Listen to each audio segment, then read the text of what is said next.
नमस्कार, मैं राजीव वर्मा पूर्वज श्री राम के सीरीज में आप सभी का स्वागत करता हूं। आज हम श्री राम के पूर्वजों की 26वीं पीढ़ी की चर्चा करेंगे और उस राजा की बात करेंगे जिसके नाम पर श्री राम और उनके पूर्वजों को रघुवंशी कहा जाता है। आप समझ ही गए होंगे कि आज हम श्री राम के महान पूर्वज महाराज रघु की बात करेंगे। तो चलिए, महाराज रघु कौन हैं, उन्हें ये नाम क्यों मिला, पौराणिक संदर्भों में और वाल्मीकि रामायण में उनके विषय में क्या कहा गया है और एक वर्ग उनके अस्तित्व को किस प्रकार नकारता है, इन सारे प्रश्नों के उत्तर जानने के लिए शुरू करते हैं पूर्वज श्री राम के।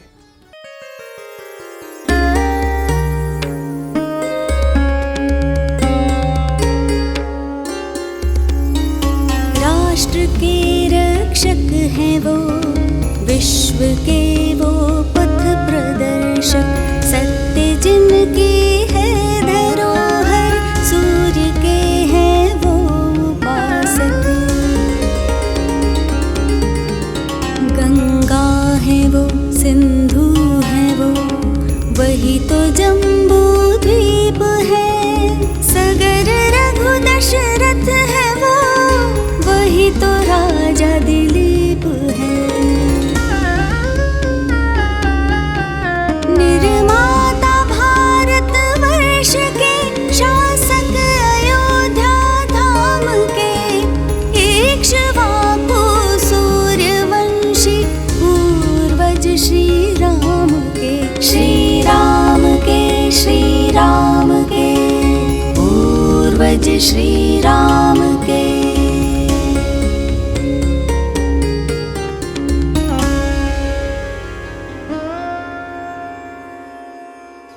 हम श्री रामचंद्र जी को कई नामों से जानते हैं, जिनमें से रघुवर, राघव, रघुपति, रघुवंश विभूषण, रघुनाथ जैसे सभी नाम उन्हें उनके महान पूर्वज महाराज रघु के कारण मिले। महाराज रघु की महानता का परिचय इसी से मिल जाता है कि इक्ष्वाकु वंश में उनके आने के बाद इक्ष्वाकु वंशियों को रघुवंशी नाम मिला, लेकिन उनकी ये महानता ही उन्हें श्री राम के पूर्वजों में कई जगह प्रस्तुत करती है।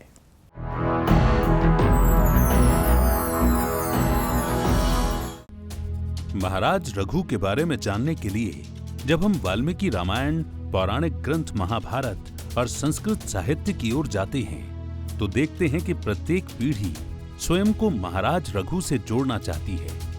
यही कारण है कि इन ग्रंथों में मिलने वाले संदर्भों में काफी भिन्नता दिखती है और महाराज रघु का नाम एक से अधिक पीढ़ियों में दिखाई देता है और उनके पिता, पितामह और प्रपितामह के नामों में भी भेद मिलता है। संदर्भों की खोज में सबसे पहले हम वाल्मीकि रामायण की ही बात करते हैं। वाल्मीकि रामायण में कहा गया है कि भगीरथात् ककुत्स्थो अभूत ककुत्स्थस्य रघुः सुतः, अर्थात भगीरथ के ककुत्स और ककुत्स के रघु हुए। यहाँ रघु को ककुत्स का पुत्र कहा गया है। वाल्मीकि रामायण हमें यह क्रम तो देती है, लेकिन रघु के विषय में कुछ और नहीं कहती। यानी अब हमें रघु के विषय में जानने के लिए अन्य ग्रंथों की ओर जाना होगा। पौराणिक ग्रंथों में जब हम भागवत को देखते हैं तो वहां महाराज रघु को खट्वांग का पौत्र और राजा दीर्घबाहु का पुत्र बताया गया है। विष्णु पुराण और वायु पुराण भी महाराज रघु को दीर्घबाहु का पुत्र बताते हैं, लेकिन यहाँ महाराज रघु के पितामह का नाम दिलीप कहा गया है, जबकि रामायण के अनुसार दिलीप भागीरथ के पिता ककुत्स्थ के पितामह और रघु के प्रपितामह हैं। कुछ इसी तरह की बात हमें ब्रह्म पुराण और वायु पुराण में भी मिलती है। हम इस चर्चा में मत्स्य पुराण और पद्म पुराण को भी ले आए तो पौराणिक संदर्भों से प्राप्त वंशावलियों के क्रम में हमें 2 दिलीप और 2 रघु प्राप्त होते हैं। दिलीप प्रथम भगीरथ के पिता हैं और उन्हीं के वंशजों में राजा निग्न से रघु प्रथम का जन्म हुआ है। इसके बाद रघु प्रथम के वंशजों में पुनः दिलीप नाम के राजा जन्मे। इन्हें हम दिलीप द्वितीय कह सकते हैं। दिलीप द्वितीय के पुत्र हुए दीर्घबाहु और दीर्घबाहु से महाराज रघु या रघु द्वितीय का जन्म हुआ। द्वितीय रघु के पुत्र अज कहे गए और उनके पुत्र हुए श्री रामचंद्र के पिता महाराज दशरथ, यानी द्वितीय रघु श्री रामचंद्र के प्रपितामह है। अधिकांशतः इन्हीं को महाराज रघु के रूप में जाना जाता है। इस आधार पर महर्षि वाल्मीकि द्वारा प्रस्तुत श्री राम के पूर्वजों की पीढ़ियों में उनका स्थान 37वां होना चाहिए, लेकिन वाल्मीकि रामायण में महाराज रघु का स्थान 26वीं पीढ़ी में है। इस पूरी चर्चा के आधार पर यह बात स्पष्ट है कि महर्षि वाल्मीकि 26वीं पीढ़ी में द्वितीय रघु की चर्चा नहीं कर रहे। तब वे किसकी चर्चा कर रहे हैं? जवाब है रघु प्रथम की, उन रघु प्रथम की जो महाराज भगीरथ के वंशजों में राजा निघ्न के पुत्र हैं। जहां तक रघु द्वितीय की बात है तो यह बात बहुत स्वाभाविक है कि एक बार महाराज रघु के जन्म के बाद उनके वंशजों में से किसी को राजा रघु कहकर बुलाया गया हो तो हम निघ्न पुत्र प्रथम रघु को ही 26वीं पीढ़ी का नेतृत्वकर्ता मान रहे। लेकिन वाल्मीकि रामायण ने तो उन्हें ककुत्स का पुत्र कहा है।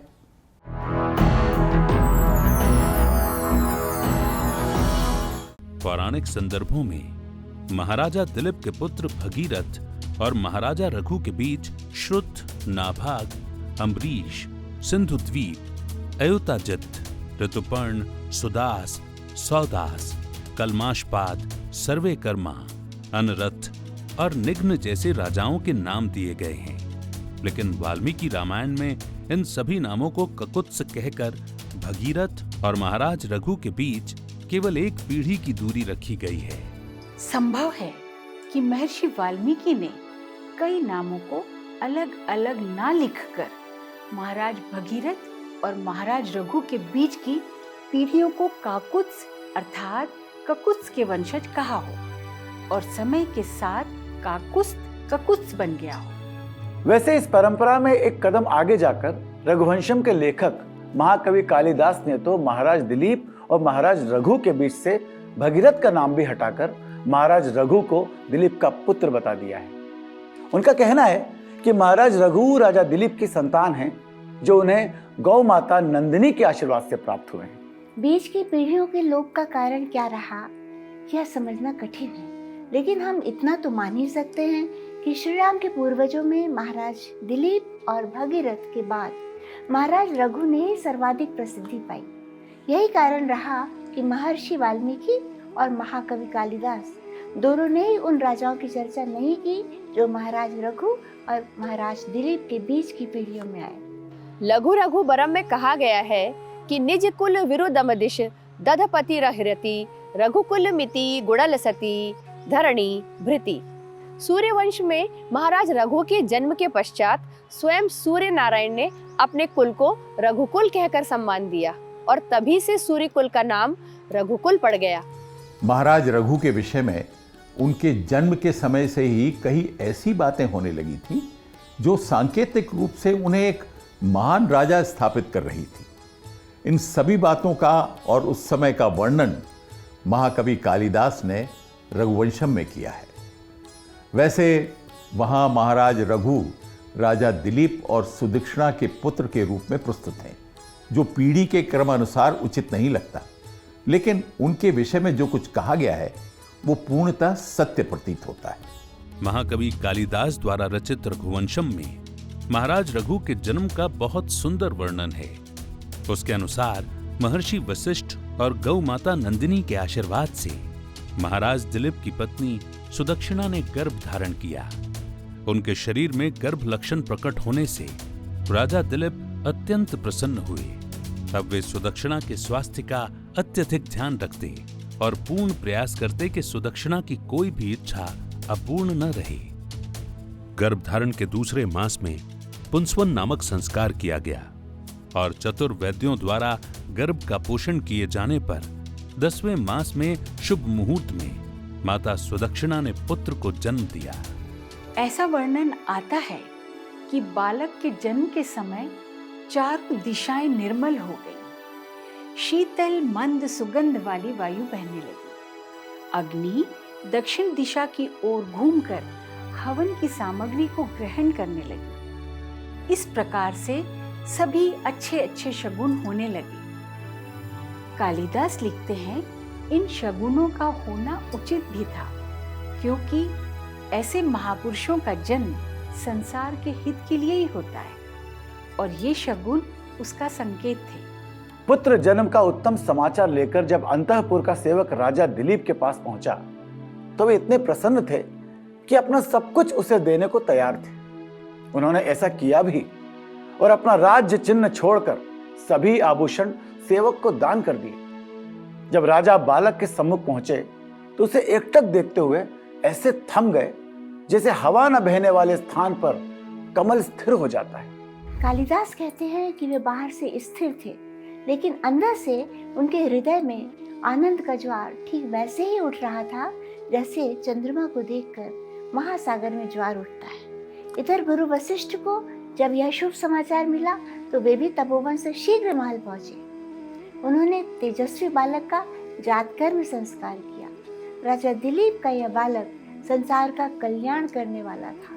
यही कारण था कि राजा दिलीप के राजमहल के साथ देवताओं की यहाँ भी प्रसन्नता थी और नृत्य गान हो रहे थे। उस समय ऐसी परंपरा थी कि पुत्र का जन्म होने पर बंदी घरों से कैदी छोड़ दिए जाते थे, लेकिन राजा दिलीप के शासन में कोई कैदी ही नहीं था। और यही कारण है कि कालिदास लिखते हैं कि कोई कैदी मुक्त नहीं हुआ, लेकिन एक महान पुत्र को पाकर स्वयं राजा दिलीप पितृ ऋण से मुक्त हो गए। जब बालक के नामकरण की बारी आई तो महाकवि कालिदास ने कहा है कि श्रुतस्य यायादय मंतमर्भ कस तथा परेशाम युधि चेति पार्थिवः अवेक्ष धातोर गमनार्थम अर्थ विच्चकार नामना रघुमात्म संभवम। अर्थात यह बालक श्रुत अर्थात शास्त्रों के अंत तक जाए और युद्ध में शत्रुओं के अंत तक जाए, ऐसा विचार कर शब्दार्थ को मानने वाले राजा दिलीप ने धातु का गमन या जाने का अर्थ लेकर अपने पुत्र का नाम रघु रखा, जिसका अर्थ है शीघ्र आगे जाने वाला। रघु के अर्थ को थोड़ा और समझने की जरूरत है। संस्कृत में एक धातु है लघिम गतौ, जिसका अर्थ है शीघ्रगामी या शीघ्र आगे जाने वाला। लघिम गतौ से लघु शब्द बना है। व्याकरणविद महर्षि कात्यायन के अनुसार संस्कृत में वाल, मूल, लघु और अंगुली जैसे शब्दों में ला के स्थान पर रा हो जाता है। यही कारण है कि वाल से वार, मूल से मूल, अंगुली से अंगुरी और लघु से रघु बना है। अब यह स्पष्ट है कि लघु अर्थात शीघ्रगामी है और जो ज्ञान शक्ति में तेजी से आगे बढ़ेगा वही है रघु। यह एक पिता की इच्छा या भविष्यवाणी थी, लेकिन यह किस हद तक सच हुई, आइए जानते हैं। राजा दिलीप और सुदक्षिणा रघु को पुत्र के रूप में पाकर अति प्रसन्न थे। जिस प्रकार प्रजापति ब्रह्मा ने अपने सत्व गुण से श्री विष्णु का अवतार होने पर यह मान लिया था कि अब सृष्टि के पालन की कोई चिंता नहीं है, वो अमर हैं, वैसे ही राजा दिलीप ने रघु को पुत्र के रूप में पाकर ये मान लिया कि अब सूर्यवंश अमर रहेगा। बालक रघु ने शीघ्र ही वर्णमाला सीखकर समस्त साहित्य में सहजता से प्रवेश कर लिया। विधि पूर्वक यज्ञोपवीत संस्कार होने पर विद्वान गुरुओं ने रघु को पढ़ाया। कुशाग्र बुद्धि वाले रघु ने भी गुरु सेवा और बुद्धि के गुणों के साथ 4 समुद्रों के समान आन्वीक्षिकी, त्रयी, वार्ता और दंड नीति नामक 4 विद्याओं में अति शीघ्र प्रवेश कर लिया। वास्तव में आन्वीक्षिकी न्याय शास्त्र का प्राचीन नाम है। त्रयी का अर्थ धर्म, अर्थ और मोक्ष के ज्ञान से है। वार्ता अर्थशास्त्र को कहते हैं और दंड नीति राजनीति को कहा जाता है। इन सभी में रघु शीघ्र ही पारंगत हो गए। जब रघु के अस्त्र शस्त्र के ज्ञान की बारी आई तो स्वयं राजा दिलीप को उन्होंने गुरु बनाया। राजा दिलीप चक्रवर्ती राजा होने के साथ धनुर्विद्या के महान ज्ञाता थे। रघु ने अपने पिता के इस ज्ञान का लाभ लिया और मंत्र सहित अस्त्र विद्या को सीख लिया। युवावस्था आते ही राजा दिलीप ने रघु का 22वें वर्ष में केशांत संस्कार किया और शीघ्र ही उनका विवाह कर दिया। महाकवि कालिदास राजा दिलीप की युवावस्था का वर्णन करते हुए कहते हैं कि यद्यपि रघु शरीर में महाराज दिलीप की अपेक्षा विशाल और बलिष्ठ थे, परंतु वे अपने पिता के समक्ष इतनी विनम्रता से रहते थे कि राजा दिलीप के सामने वे छोटे ही दिखाई देते थे। यह वो समय था जब राजा दिलीप वृद्ध हो गए थे। राजा दिलीप को राज्यभार भारी लगने लगा था, लेकिन वो प्रसन्न थे कि उनके पुत्र रघु अब स्वभाव और शास्त्रों के अभ्यास से इतने नम्र हो गए हैं कि भली भांति राज्य संभाल सकते हैं। राजा दिलीप ने रघु को युवराज बनाने का निर्णय लिया और राज्यभार उन्हें सौंप दिया। राजा दिलीप के इस निर्णय से उन राजाओं का मनोबल टूट गया जो अयोध्या पर कुदृष्टि डाल रहे थे। रघुवंशम में वर्णन आता है कि पवन सहायेन वह्निहि बलवता युवराजेन रघुणापि दिलीपः सुदुः सहो जातः। अर्थात जैसे वायु की सहायता से अग्नि प्रचंड होती है, वैसे ही बलवान युवराज रघु को पाकर राजा दिलीप भी शत्रुओं के लिए प्रभावशाली और प्रचंड हो गए। महाराज रघु श्री रामचंद्र के महान पूर्वज हैं, लेकिन पाश्चात्य विचारों से प्रभावित कुछ लेखक अलग राय रखते हैं। उनका कहना है कि महाराज रघु एक महज कल्पना है और सम्राट समुद्रगुप्त की विजयों का वर्णन ही कालिदास ने महाराज रघु के नाम से किया है। उन्हें वाल्मीकि रामायण और पौराणिक संदर्भों को देखना चाहिए, जहां महाराज रघु के पराक्रम तथा दिग्विजय यात्रा का वर्णन है। गद्य कवि बाण ने भी महाराज रघु की बात की है और महाभारत के आदि पर्व में भी विक्रमी रघु शब्द आया है। कुछ इतिहासकार तो यहाँ तक कहते हैं कि महाराज रघु ने हेत या हिट्टियों को सिंध और पंजाब से हटाया और अफगानिस्तान और ईरान को जीता। ये सारे प्रमाण बताते हैं कि श्री राम के महान पूर्वज महाराज रघु न केवल उपस्थित थे, बल्कि उन्होंने दिग्विजय यात्रा भी की थी। कैसी थी उनकी ये दिग्विजय यात्रा? उन्होंने एक राजा के रूप में ऐसे कौन से कार्य किए जिस कारण से उन्हें न्याय विजयी, आदर्श राजा, धर्मात्मा और महादानी कहा गया? जानेंगे, लेकिन अगले अंक में। तब तक जुड़े रहिए और देखते रहिए पूर्वज श्री राम के युग युगीन भारतवर्ष की विकास गाथा केवल वीर भारत पर। अभी के लिए नमस्कार।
वयं राष्ट्रे जागृयाम पुरोहितः। हम राष्ट्र आराधक भारतवर्ष को जागृत और जीवंत बनाएं। युग युगीन भारत के कालजयी महानायकों की तेजस्विता की गौरव गाथा